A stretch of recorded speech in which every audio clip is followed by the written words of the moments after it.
Welcome to Lavi's The Shades. Learn with Lavi Art Tutorials.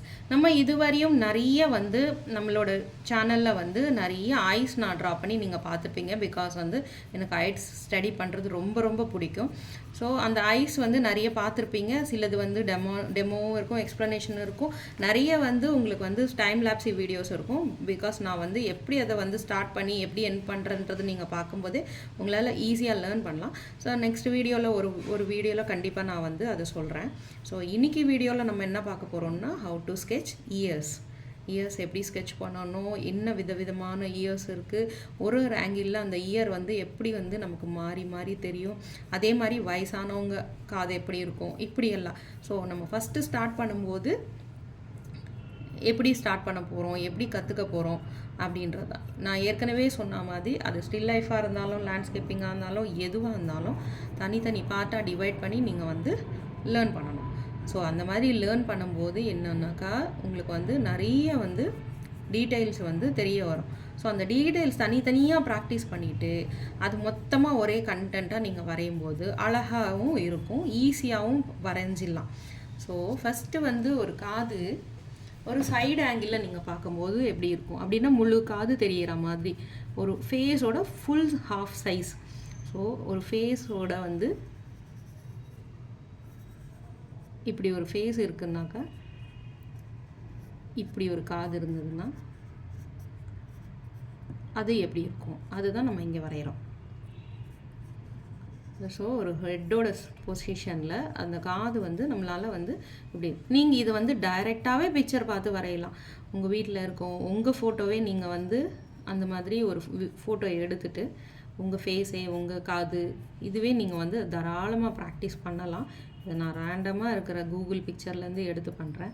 So அதில் எப்படி shading இருக்குது, என்ன மாதிரி இருக்குது.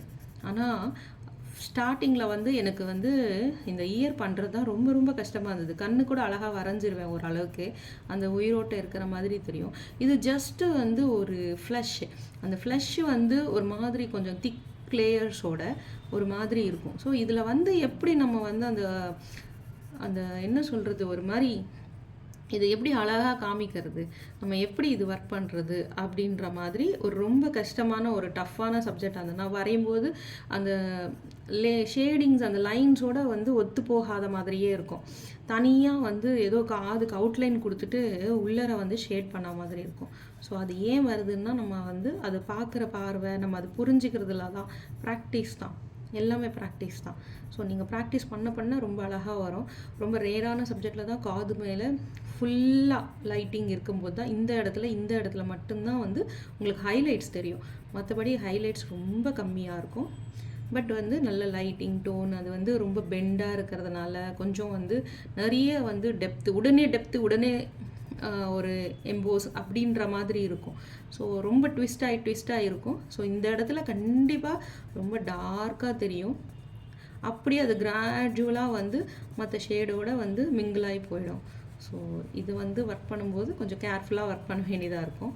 பிகாஸ் நம்ம அப்படியே நம்ம பாட்டுக்கு வரைய முடியாது. இங்கே பாருங்கள், உடனே லைட்டிங் உடனே டெப்த்து இந்த மாதிரி தான் இருக்கும். ஸோ இது ஒரு விதமான காது. ஸோ இதில் இன்னொரு விதமான காது சொல்கிறேன் பாருங்கள். ஸோ இப்போ நேராக பார்க்குது ஃபேஸ். ஸோ இப்போ நேராக பார்க்கும்போது இந்த காதுவே நம்ம கொஞ்சம் ஒரு சைடாக தெரியும். ஸோ நான் ஃபஸ்ட்டு என்னென்னா நம்ம இவ்வளோ லாங்கான காது, இப்போ இந்த சைஸில் ஒரு காது வரைய போகிறோம் அப்படின்றது ஃபஸ்ட்டே டிசைட் பண்ணிவிடுங்க. ஸோ அப்போ தான் நம்மளால் ஈஸியாக ஸோ இப்படி இருக்கிற காது தான் நம்ம இப்போ வரைய போகிறோம். ஸோ இது ஏன் டிசைட் பண்ண சொல்கிறேன்னா, இல்லைன்னா நம்ம அப்படியே கொஞ்சம் கொஞ்சமாக டீட்டெயில் பேஸ் பண்ணி கொஞ்சம் பெருசாக போயிடும். ஸோ எப்போவுமே ஒரு கைட்லைன் மாதிரி நமக்கு இருக்கணும். ஸோ அந்த கைட்லைன் இருக்கும்போது அதே மாதிரி ஏன் அந்த மாதிரி சொல்கிறேன்னா, நீங்கள் ஒரு ஃபோட்டோ மொபைல்லேருந்து பார்த்து பண்ணுறீங்கன்னு வச்சுக்கோங்களேன், கண்டிப்பாக ஜூம் பண்ணி வரைவீங்க. அப்போ இந்த ஏரியாவை பார்க்கும்போது ஜூம் பண்ணிட்டீங்கன்னா திருப்பி இன்னொரு ஏரியா பார்க்கும்போது கொஞ்சம் ஜூம் அவுட் கொஞ்சம் மாறி இருக்கும். அந்த ஜூம் அதே மாதிரி இருக்காது. ஸோ அப்போ கண்டிப்பாக ராங்காக டிசைட் பண்ணிவிடுவீங்க அதோட பொசிஷனை. ஏன்னாக்கா ஜூம் பண்ணி பார்க்கும்போது ஒரு சைஸில் தெரியும், ஜூம் அவுட்டில் பார்க்கும்போது கொஞ்சம் டீட்டெயில் கம்மியாக தெரியும். ஸோ எக்ஸாக்டாக நம்மளால் வந்து அது கவனமாக அதே ஜூமில் கொண்டு வர முடியாது. ஸோ அதனால் ஜூம் பண்ணாமல் பாருங்கள். ஒரே சைஸில் வச்சுட்டு அது அப்படியே ட்ரா பண்ண ட்ரை பண்ணுங்கள். அதர்வைஸ் ஃபோட்டோகிராஃப்ஸ்லேருந்து எடுத்து பண்ணுங்கள். இப்போ நிறைய வந்து ஜுவல்லரி விளம்பரத்துக்கெல்லாம் வந்து இந்த மாதிரி காது, அதோட ஜுமிக்கி அந்த மாதிரி இருக்கிற மாதிரி இருக்கும் பார்த்தீங்களா? ஸோ அந்த மாதிரி இருக்கிற சப்ஜெக்ட் வரைங்க. அதே மாதிரி ஃபஸ்ட்டு வந்து ரொம்ப எப்போவுமே போர்ட்ரேட்டை பொறுத்த வரையும் கொஞ்சம் ஈஸியாக வந்து நம்மளால் வந்து வரைய முடியணும்னா ஏஜ்டு பீப்புளை ஃபஸ்ட்டு ட்ரா பண்ணணும். அப்படியே கொஞ்சம் கொஞ்சமாக சின்ன வயசு அப்படியே வந்து டீனேஜ் ஏஜ்க்கு வர்ற மாதிரி அப்படி தான் ப்ராக்டிஸ் பண்ணணும். அப்போ தான் ஈஸியாக இருக்கும்னு சொல்லிட்டு எங்கள் சாரெல்லாம் சொன்னாங்க. எங்கள் காலேஜில் அப்படி தான் சொல்லி கொடுத்தாங்க. ஸோ அதனால் அந்த மாதிரி பண்ணுங்கள். ஸோ இது நான் வந்து ஒரு சைடாக இருக்கிற காது வரைகிறேன்.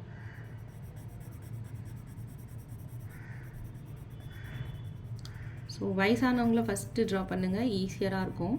அவங்களுக்கு நிறைய வந்து ஷார்ப்பு ஃபீச்சர்ஸ் கொஞ்சம் நல்லா தெரிகிற மாதிரி இருக்கும். ஈஸியாக நம்மளால் வந்து அந்த லைன்ஸை வந்து டிஃபைன் பண்ண முடியும். ரொம்ப யங் ஏஜ்னாக்கா அந்த டிஃபைன் பண்ணுறது ரொம்ப கஷ்டமாக இருக்கும். ஸோ அதுக்காக ஸோ மொட்டையாக விட்டுற முடியாது. கொஞ்சம் இந்த இடத்துல கொஞ்சம் ஷேடிங் கொடுக்கணும். ஸோ சப்ஜெக்ட் இன்னும் இருக்கிற மாதிரி அப்போ தான் நமக்கு ஈஸியாக இருக்கும் பார்க்கணும். ஸோ இது ஒரு காது. இதுலேயே இன்னொரு விதமான காது வரையணும். ஸோ நான் ஒன்று ஒரு மாதிரி ஷேப்பை ஸ்டார்ட் பண்ணுறேன். பட் நீங்கள் கைட்லைன்ஸ் போட்டுட்டு ஸ்டார்ட் பண்ணுங்கள். அப்போ தான் உங்களுக்கு ஈஸியாக இருக்கும். இது எகெயின் வந்து கூகுள்லேருந்து எடுத்த ஒரு பிக்சர் தான். கூகுளில் நிறைய ரெஃபரன்ஸ் இருக்குது. நீங்கள் என்ன ரெஃபரன்ஸ் வேணாலும் எடுத்து ப்ராக்டிஸ் பண்ணலாம். ஃபஸ்ட்டு ட்ராயிங் டு ட்ராயிங் பண்ணலாம், இல்லை பிக்சர் டு ட்ராயிங் பண்ணலாம். அந்த மாதிரி எதையாவது ப்ராக்டிஸ் பண்ணுங்கள், கண்டிப்பாக நல்லாயிருக்கும். ஆனால் ரொம்ப இன்ட்ரெஸ்டிங்கான சப்ஜெக்ட்டு போர்ட்ரேட் பொறுத்த வரையும்.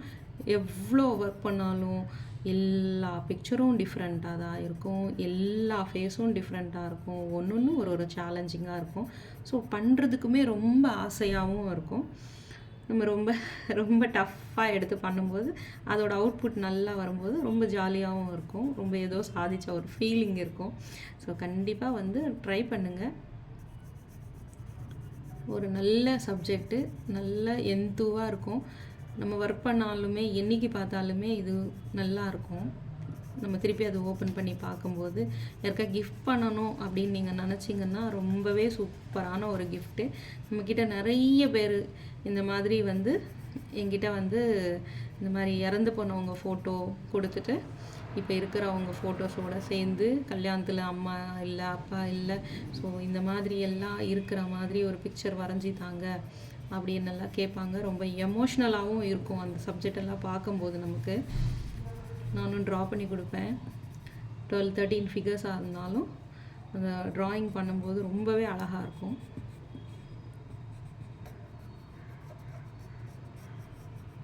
ஸோ இது மாதிரி நல்லா ப்ராக்டிஸ் பண்ணுங்கள்.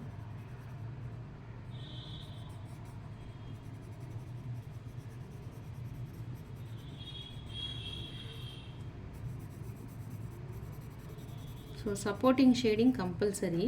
இது வந்து ஃபுல்லாகவே ஒரு மாதிரி நிழலாக இருக்கிற மாதிரி தான் இருக்குது. ஸோ உங்களுக்கு டெப்த்து வேணும்னா அகெயின் நம்ம ஆட் பண்ணிக்கலாம். பட் எடுத்ததுமே நீங்கள் டெப்த்து கொடுத்துட்டிங்கன்னா அதுக்கப்புறம் ஒன்றுமே பண்ண முடியாது, பிகாஸ் நான் எரேசர் யூஸ் பண்ணாததுனால.